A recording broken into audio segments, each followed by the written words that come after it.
আসসালামু আলাইকুম রহমতুল্লাহ। আপনারা দেখতে পাচ্ছেন, আলহামদুলিল্লাহ আমি একটা দোকান দিয়েছি, এই B refrigeration and electric world. দেখতে পাচ্ছেন, এটা হচ্ছে দক্ষিণ বনশ্রী 10তলা মার্কেটের পিছনে, কুটুমবাড়ি মোড় থেকে একটু ভিতরে, বা রোজ গার্ডেন, 10তলা মার্কেটের সাথে যে রোজ গার্ডেনটা আছে, এই রোজ গার্ডেনের সাথে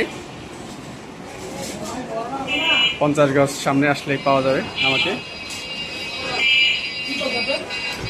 দেখতে পাচ্ছেন, এই যে বছু রিক্সা, এই যে পাশ থেকে এইটা হচ্ছে রোজ গার্ডেন, এই বড় বিল্ডিংটা,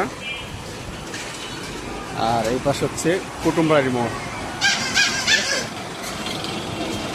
প্রয়োজনে আমাদের নাম্বার আছে, ফোন দিতে পারবেন এখানে, ব্যানার।